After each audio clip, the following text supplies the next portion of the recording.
ভাই সামনে আইছেন না ভাই। আজকে প্রায় 1 থেকে 1.5 বছর যাবৎ বাংলাদেশ নতুন করে স্বাধীন হয়েছে। এই স্বাধীনতার পর ভোরগাঁও গ্রামের গোলাম নয়নের ছেলে গোলাম সারোয়ার সাজু ও ওদের ছোট ভাই সিয়াম ও সিজান ওরা পুরা এলাকাতে মাদকের একটা নৈরাজ্য সৃষ্টি করার চেষ্টা করছে। ওদের কারণে এই গ্রামের সহজ সরল কোনো মানুষ রাতের বেলায় ওদের বাসার সামনের এই অফিসের সামনে দিয়ে আসতে পারে না। ওরা লোকেদের কাছ থেকে ছিনতাই করে টাকা পয়সা নিয়ে যায়। এরকম একটা অবস্থায় আমরা হোরগাঁয়ের মানুষ প্রচণ্ড অসহায় হয়ে গিয়েছি।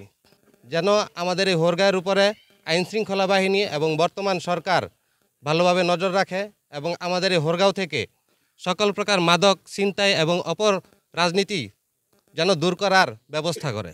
আমার নিচের ঘরটি জোরপূর্বক দখল নিয়ে 5 তারিখের পরে জোরপূর্বক দখল নিয়ে সেখানে তারা মাদক ব্যবসা, মাদক সেবন এবং অন্যান্য আরও অপকর্ম করে আসছিল। এই বিষয়ে থানা এবং ঊর্ধ্বতন কর্মকর্তা এবং র্যাব তারাও জানতো বিষয়টা।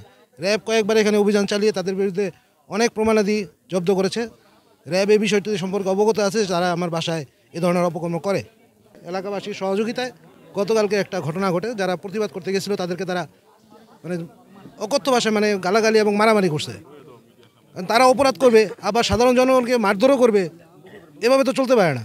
এই হোরগাঁও গ্রাম গত 1-1.5 বছর ধরে একটা কিশোর গ্যাং তৈরি করছে। বিভিন্ন মাদক ব্যবসায়ী এরা মাদক সেল দিয়া বিভিন্ন ছোট ছোট ছেলেদের নিয়ে এরা কিশোর গ্যাং তৈরি করে এখন ছিনতাই করে, এখন ডাকাতি করে রাতে দুপুরে। হ্যাঁ, এরা অনেক এই এলাকাটা অনেক ভয়ঙ্কর একটা মানুষের আতঙ্ক সৃষ্টি করেছে। তা আমরা গ্রামবাসীর যারা আছি সবাই আমরা চাই মাদক সমাজ মুক্ত।